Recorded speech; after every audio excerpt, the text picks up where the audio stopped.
Hey students, welcome to the tutorial for the performance test for English 10B Credit 4. Now it's based on the book The Distance Between Us by Reina Grande. Now I'm going to go over the performance task and what you're expected to complete. So the instructions are down here on page 22, and as you can see it says create a visual presentation.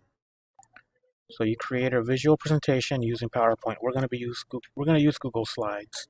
And as you can see, I already attached them. I attach a Google Slides to your assignment.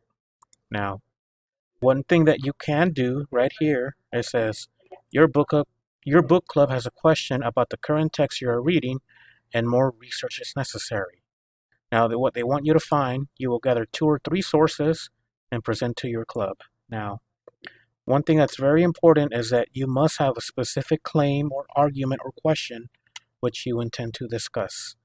Here, these top bullet points are ideas that you can choose. For this example, I'm going to use the author's use of vernacular, local dialect, slang, etc.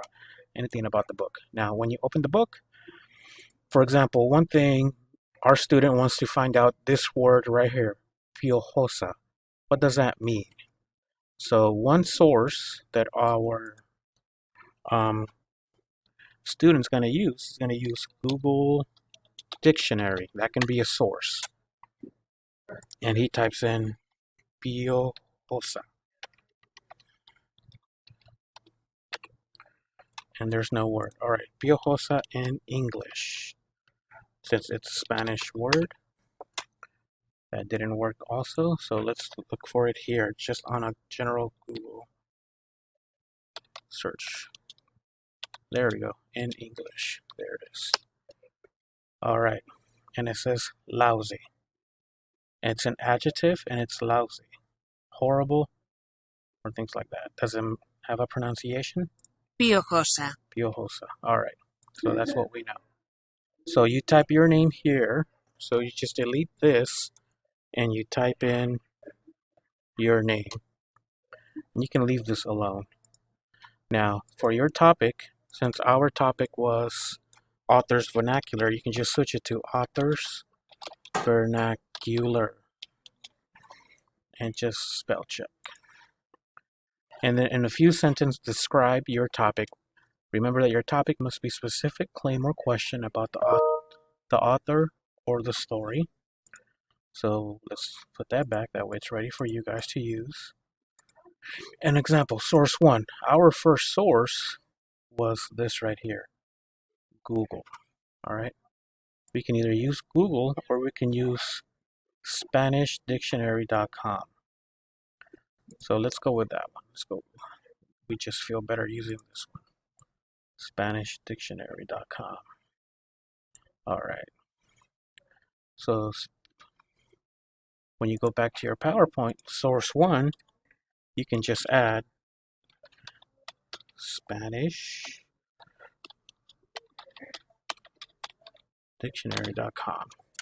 And then you give an example right here. And in here, you can insert a picture. You go to insert image, upload, search the web, and you can just type in piojosa or you can type in lousy.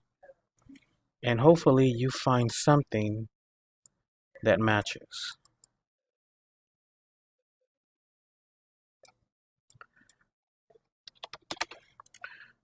Another word in Spanish, as you do more research, you'll find out that piojo means lice. See, right there, louse, meaning more than one.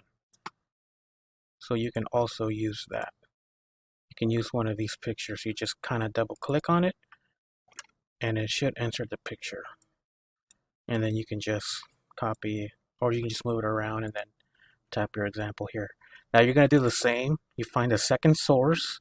How and what did you use this source for? And you insert a picture here. And then you type a conclusion. Why was your topic so important or necessary that you decided to make a slides presentation? And that's it. that covers your performance tasks for English 10B Credit 4.